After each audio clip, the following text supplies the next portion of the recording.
What's up, Jason? What's up, Lil J? Lil J. Yeah, I know. Your rapper. Your new rapper name. New rap name. Yeah. I do want to hear Dave. If Dave's listening, I want to hear your rap song, Dave. Yeah. From college. The warning. And who's this sitting with us today? Who am Tina. I? No. Who am I today? Yeah, who are you today? So far, I think it's Tina. What do you think? I would say this is Tina today. Okay. Who else could I be? Katy Peri-Menopause. Oh, bingo. You're right. I could be Katy Peri-Menopause. I could also be the old Tina. I told Jeff and Josh when I listened to their podcast from last week that I really wanted to share my voices that I have in my head. And the very first voice I have in my head was when I did the same work that you guys did through the Enlifted Mindset program that we went through. And at that time, I didn't have a great name. Like, it was very hard for me to come up with an actual name because nothing popped out in my head. But what I kept coming back to at that time was the old Tina, because the transformation that I went through really felt like I was setting old things aside, old beliefs, old thoughts, old stories that I was telling myself. So it just kind of kept coming back to saying, that's the old Tina. So whenever a story would pop in my head where it was like trying to talk me out, so that was trying to talk me out of something or trying to talk me into something, like either way, I knew I could recognize right away that it wasn't the new Tina, it was the old Tina. So that's how that name came about and stuck pretty well. Yeah, and the name doesn't have to be super cool as long as you know who it is personally, because rarely are you ever going to really say it out loud to too many people besides us. We probably should have came up. Maybe I should have came up with a cooler I will name. say that I sort of cheated on the whole thing because you guys went through it first. So I was prepared going in knowing that I had to have a name. So I had thought about it a little bit. And two, I also think that like saying names like of people we know, it's like, well, I don't really have anything against that person. But have you guys noticed in anybody like Jeff, I know you've named people with clients, like you've named their inner voices. Most of my clients are very quick to come up with a name. Yeah. Yeah, most of the time. Every now and then I get one that somebody can't quite think of. But yeah, a lot of times people come up with a name that spits out pretty quick. Yeah, I'll be like, so this is your inner something bully. very disgruntled about. This is your inner, and they right away like, they say the name, and I'm like, oh.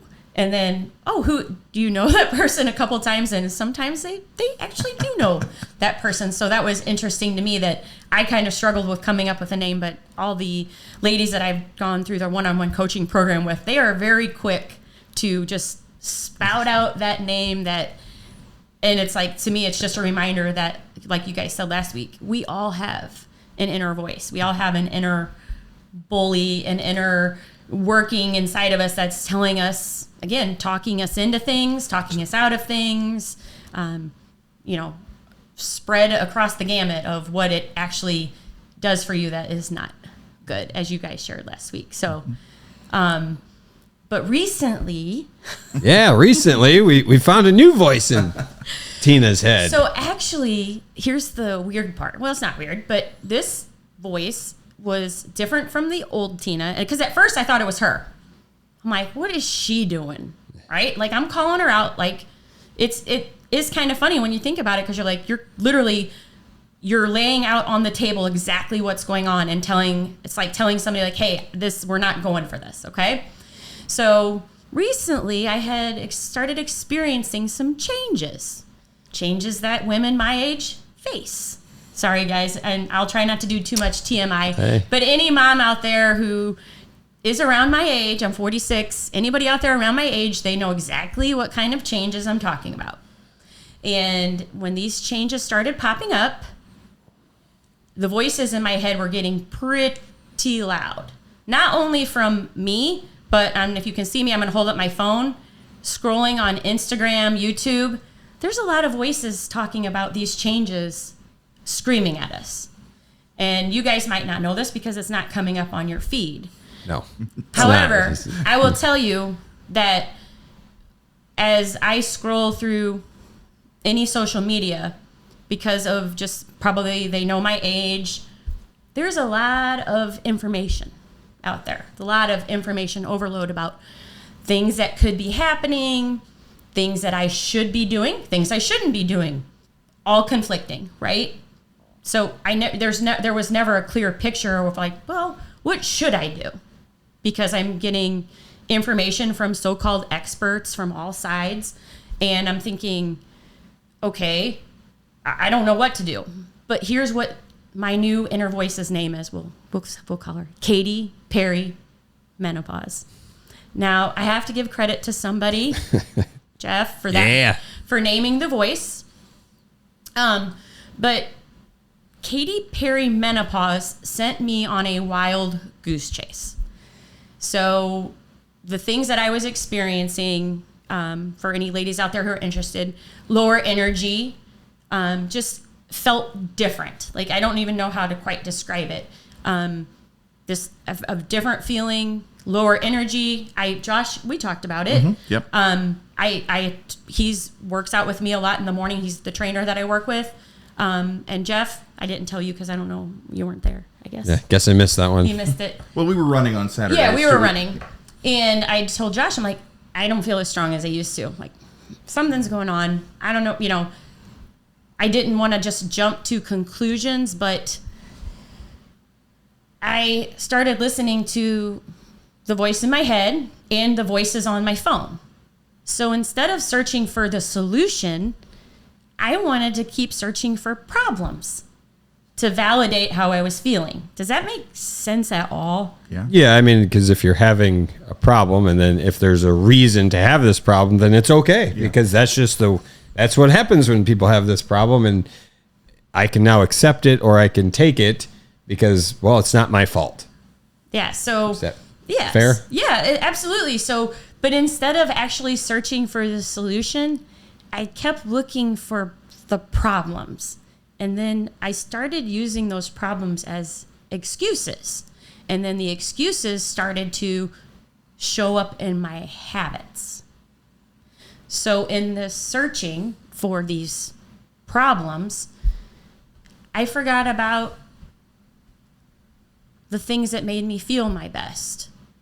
And when I actually zoomed out after, and this is after doctor's visits, this is after blood work, this is after getting confirmation that, and this is a good thing, there's nothing wrong with me, right? There is nothing wrong with me. Yes, absolutely. This is wonderful. I've got confirmation from people that I trust that it's okay because I am the age I'm at, and because I'm a woman, I will go through changes. I will age. Things will change with my cycle. I said it on the podcast. Okay. It's a mom podcast. I've heard it before, believe it or not. So things are in fact going to change, and there's no stopping that. But I forgot about the things that I could control.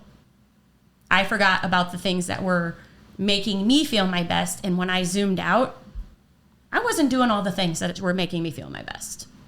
And so Katy really assisted in keeping me stuck in that space for a bit. She told me things like, okay, well, this is why this is wrong. And so you don't have to do this anymore. Do this, don't do this. And then, like I said, then you've got the voices from the overload of information that we're all receiving on a daily basis just by looking at our phones for entertainment. All of a sudden, you're just flooded with ideas and things that you should be doing. And after confirmation, just from getting the blood work and things like that done, I just took a big step back and I thought, what are the things that you do on a daily that make you feel your best? Start there. And I did. And? Guess what? Things are getting better. Oh, good. I was hoping that was going to be the response. What was the timetable on all of this from the initially, going back to when we had those conversations? Yes. So you and I had the conversations. This would have been this past spring.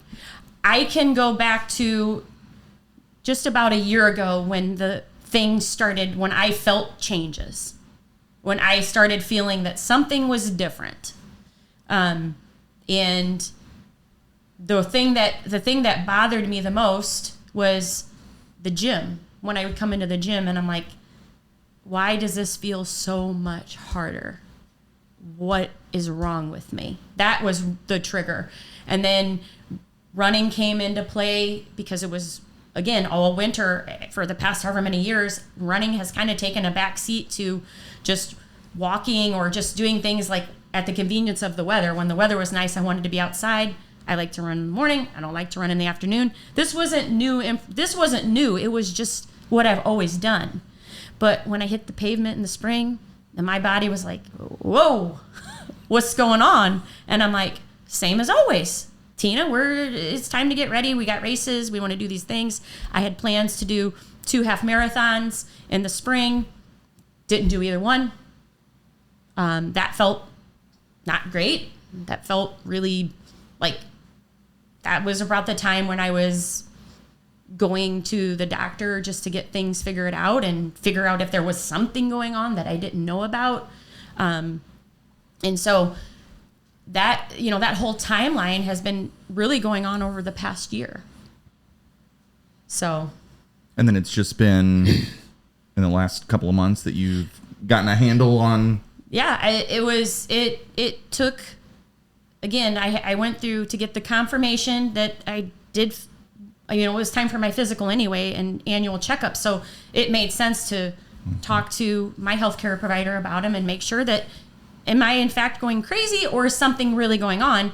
And once I had that confirmation and like I said, zooming out and really becoming aware and looking at what I was actually doing is where I discovered that I wasn't doing the same things that I had been doing to make me feel my best. And it kind of came as just like I said, it wasn't like a slap in the face, but it kind of was, because in my head, I'm like, well, this is what you've always done, so you should get the same result. Well, I wasn't doing the same things.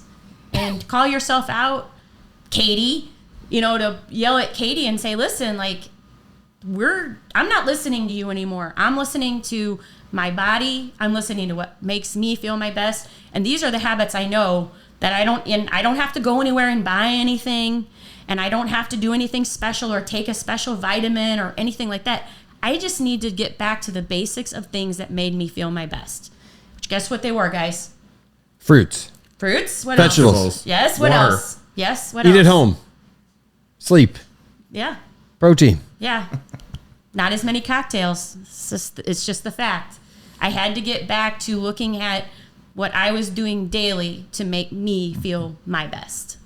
And it's too simple of an answer, but it was the best solution, and it's the one that's working right now. Yeah. So that's the one I'm going to continue to do. And I hope, that any females going through the menopausal stages of life are listening, because just you having this, I've went through this with some other clients that had success, and then this time of life snuck up on them. And when we sat back and I asked them the questions, well, are you still doing this? Are you still doing this? Are you still doing this? And the answer was like, well, not as good as I was. Like, yeah, I'm still eating fruit, but not 2 every day, 5 days a week. 2 a day went to 1 to 2.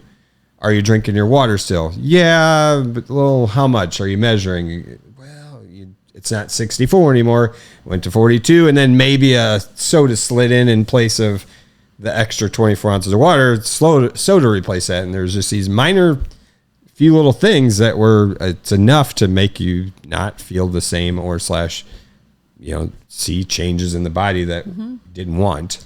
And you guys work with clients on tracking. Like, when we sit down and talk to someone initially, we get a lot of answers like, I think I'm pretty good at that. And yeah, that's going well. And then we actually dig in. Right. And then they're like, 1 week later, like, so how did this go? And they're like, it's actually not that good. And again, you have to take that step back and that zoom out before you can get to the part where you fix it. And it's kind of cool. It's a cool puzzle that I like. I've enjoyed fixing it, because it's reminded me of what's the most important to me, and it's also helped me find the values that mean the most to me, so that when I'm making decisions, it's kind of shown up in every area of my life that I'm like, this does feel good. This doesn't feel good. What decision? Now, how do I make that decision versus just, winging it like moms sometimes do. Like, okay, who do I need to help? Who needs me the most? It's like, I need me the most. When I need me the most and I'm getting taken care of, then I now am going to be much better equipped to help the people that I care about the most. And it's just so good to see people work through this stage because, man, it seems like it's almost a universal thought now that menopause happens and life just goes to shit and you can't do anything about it because so many people struggle. That's just the way it is. And it's like, it wasn't that way. It hasn't always been that way. This is a new thing. Menopause is the same as it was 50 years ago. I mean, maybe it's a little different because of the food we eat and so the quality of the food that we eat might have some changes in our hormones and stuff. But ultimately, women didn't have these major struggles. So, I mean, emotionally they probably did, but with the body composition and stuff. I mean, so luckily I have a mom that I was able to talk to about her experience. I work with some ladies in the gym who are through menopause, and it was interesting to talk to them about this because they're like, we've all done it. It's just so, like I was talking about, like on our phone, like my phone, like they didn't have all the noise around it. So their experience was different than the experience that the ladies my age are going to have just because of all the information that is that we hear. Yeah. And it's confusing. And like I said, I know I'm a man, so anybody that's like, I know I'm treading lightly.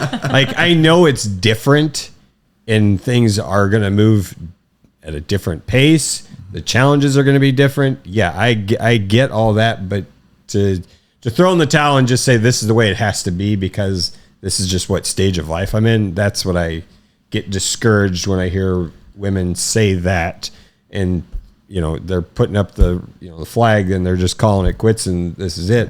This is what life is thrown at me. I've seen that that's not true, and hearing you say it and validate that too, it's but how many people are really taking that step back and looking at everything through a microscope? Because you might have to look a little harder. Right. What you got away with before, it doesn't work 100%. As well. And what you just said, that's the exact story I was telling myself at age 32 about being just a mom. I did the exact same thing. Yeah. I was ready to throw the towel in back then too.